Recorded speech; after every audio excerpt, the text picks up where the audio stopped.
an Israeli artist, Alex Levin, is an uncommon phenomenon in contemporary art. His growing popularity may surprise those who think that classical art, painting in particular, has already had its day and newcomers should be looking for new forms to succeed in art. At first glance, the young artist does not keep pace with time or even try to do what attracts today's buyers: abstract art of all kinds, vulgar nudity, and sets of incomprehensible symbols branded as installation. The paintings of Alex Levin are neither photographic images of the surrounding reality, nor are they some exorbitant cosmic fantasies under the slogan of "This is my way of seeing things." Perhaps the main virtue of this artist and the secret of his success is his respect for his audience, which is steadily growing both in Israel and all over the world. Alex's paintings are a conversation with his colleagues and friends on equal terms, not to mention like-minded people from the point of view of aesthetic taste. Every participant in this conversation can feel fully fledged. Quietly and unobtrusively in his paintings, Alex Levin presents the world of ultra-Orthodox Jews, Haradim, those people who radiate light and quietude while being a live continuum of the ancient Jerusalem. The holy city that normally flashes in the news in connection with some dramatic events, in Alex Levin's works, it is always peaceful and gracious. The artist sees the heavens component of Jerusalem in full accordance with the popular verse, which since has been unfortunately distracted by traditional translation. In fact, it begins like this: "Above so clear sky, there is a precious place." In Alex's paintings, the heavenly Jerusalem nears the earthly one, and the Temple Mount out there is a starting point for new time. The time that, according to the Jewish tradition, is about to come along upon Mashiach's arrival. Now Alex Levin begins his new series of paintings in which Jerusalem is presented as a center of three religions. But not only that, atheists will also find some room for themselves. The eternal capital of the Jewish people will present itself in these new paintings as the center of the world, open for all, regardless of their race, nationality, and religion. Everyone will find a spot for themselves in the holy city, and cramped is what they won't be. And now, we will tell you about some works of this artist in a more thorough way.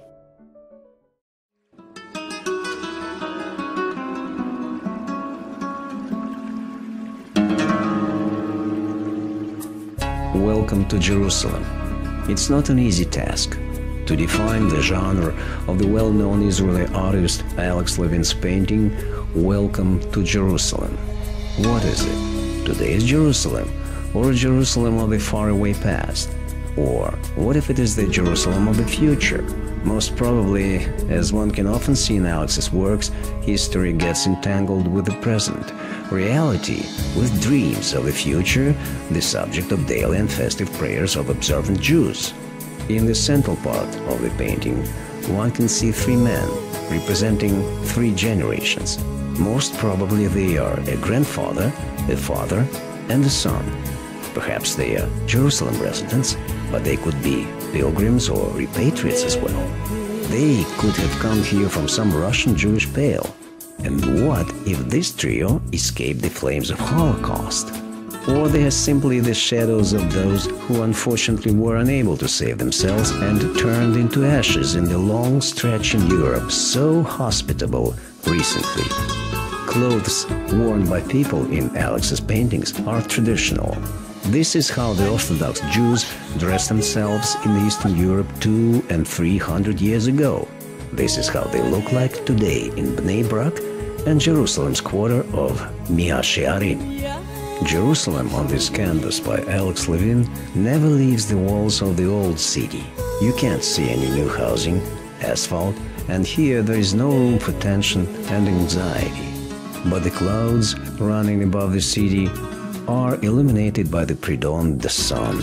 It rises in the east, from the side where the temple once stood, and the gates of mercy, Shara Rahamim, still stand.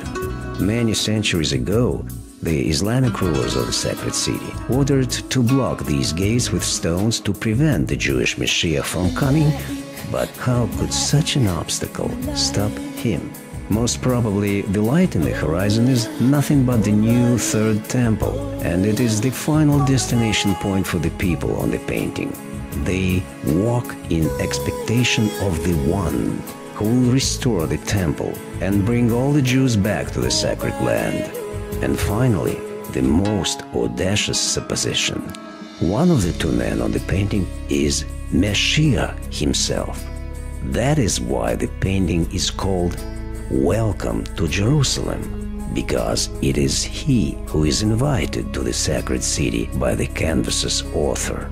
And this is why the painting carries the name Welcome to Jerusalem.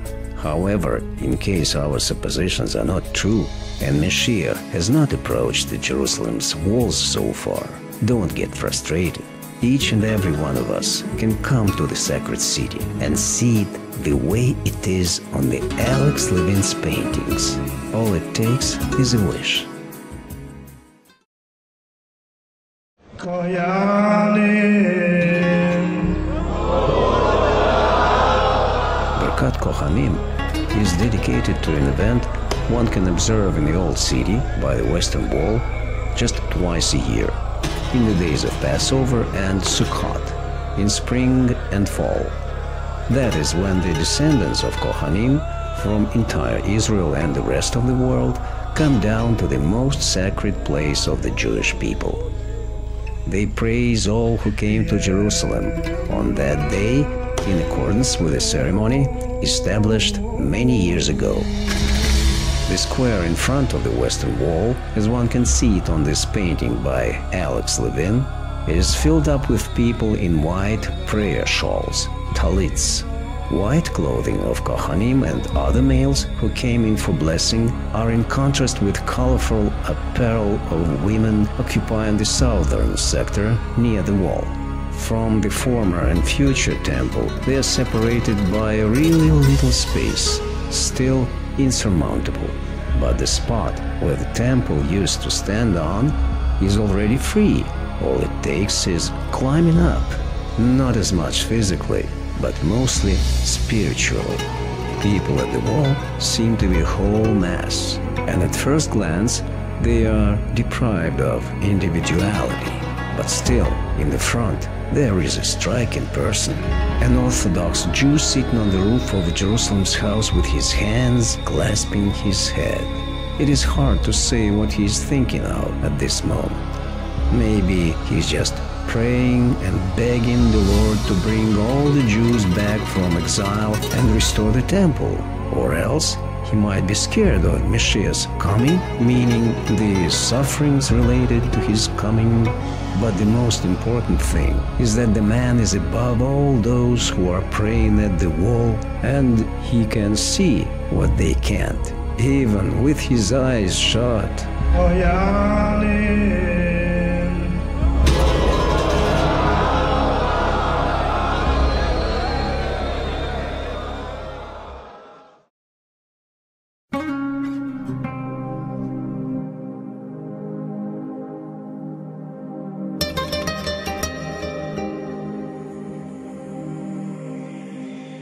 The painting, Light to the Nations, is one of the most recent works by the Israeli artist Alex Levin. It is the sign of his art coming of new age. This time we're talking a rare genre, picturing prophecy. Few years back, this kind of subject was unthinkable of until a Jewish patron of art from Kiev made a really king-like present to Jerusalem. Golden menorah. The foreshortening of menorah's image in the Alex Levin's painting is quite concrete. It is placed in the background of that particular part of the Temple Mount where the first and second temples used to be located, and, according to the Jewish sages, the third, eternal and indestructible temple is about to appear. The golden menorah in a see-through but very solid envelope reminds of a spacecraft ready to launch. In terms of outer space, it is destined to overcome a very short distance.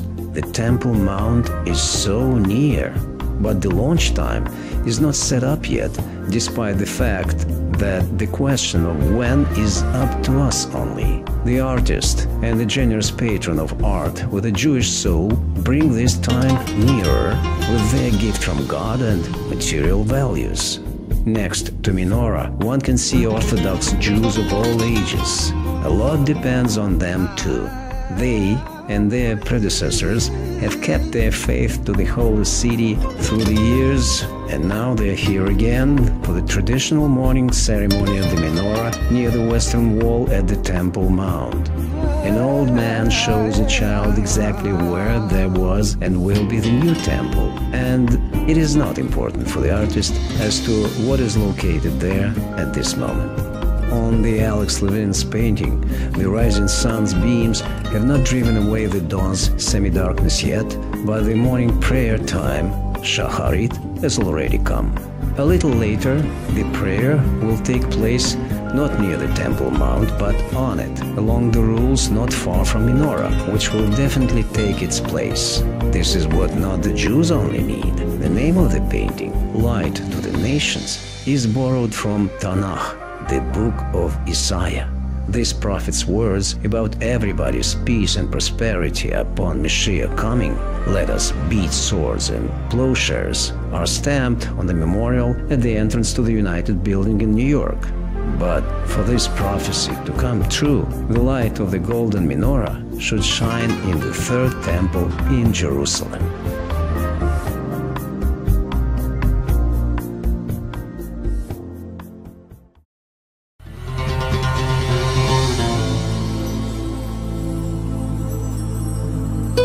The painting by Alex Levin called Migdal David Morning Glow is very unusual in many respects. There is no square at the Kotel in the old city of Jerusalem on it, the main hero in Alex's paintings. There is another object on it which has long since turned into a tourist symbol of the Israel's capital. In truth, according to the majority of expert historians, the Tower of David has little to do with the king himself. In fact, in question here is a minaret belonging to Osmanian period, though in the historic archaeological complex of the Tower of David there are well-preserved buildings related to all periods of Jerusalem's existence. The city that, namely King David, made the capital of Israel. Perhaps here lies the main peculiarity of Jerusalem, the city of heaven and earth that throughout several thousand years absorbed the history of dozens of peoples and cultures. But still, the holy town has a dominating Jewish constant, even in parts of it where different epochs are interwoven. This painting by Alex Levin helps to almost physically feel the sense of words golden Jerusalem. With gilded fog saturated are the air, the walls of the old city, and of course the cypresses and olive trees.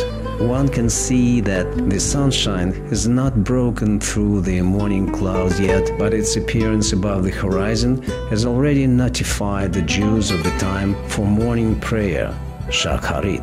This moment cannot be missed, otherwise the energy which fills the morning air will dissolve until next dawn. But the people pictured on this masterpiece don't seem to be in a rush. They are a part of Jerusalem's unique atmosphere. They are included in it for good. And this is the contest in which the legend of the wandering Jew acquires new meaning.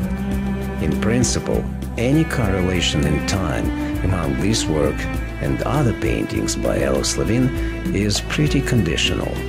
That is the way the fortress walls of the Holy City looked like today and many years ago. Jerusalem existed and will exist beyond the concept of time, like the Jews themselves, who were called the symbol of eternity by philosophers and writers of different epochs and countries.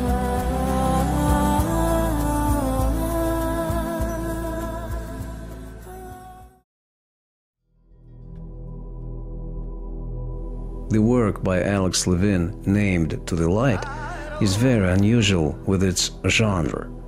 It's one of the most mysterious paintings of the talented Israeli artist, at least because the steep street in the old city of Jerusalem reminds of the time spiral, the favorite child of Hollywood.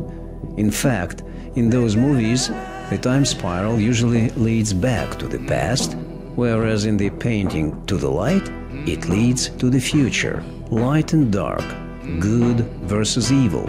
They are the foundation of Judaic philosophy. Moving up to the light is always difficult, and in the painting by Alex Levin, one can see that this is not an easy path for his hero. Jerusalem is a complicated town indeed, where it is hard to stay true to oneself. Of course, it is way easier for those who live in a religious community, but nevertheless, a moral choice is always individual. This was described by a famous rabbi, Joseph Soloveitchik, in his book Lonely Religious Man. Preserving one's unique inner world while being a part of one's people with their traditions and ways of life, this is what every Jew's most important task is all about. The game of light and shade on the Alex Levin's canvas helps discover the character and life cravings of its hero, like the vines breaking through the rocks. This is why people say that green is the color of hope. The stones of Jerusalem never suppressed life. On the contrary, they always supported it. And the lamp above the head of a religious man reminds us the well-known aphorism of Baal Shem Tov, the founder of Hasidic Judaism. Even the weak beam of light disperses dark in a long distance.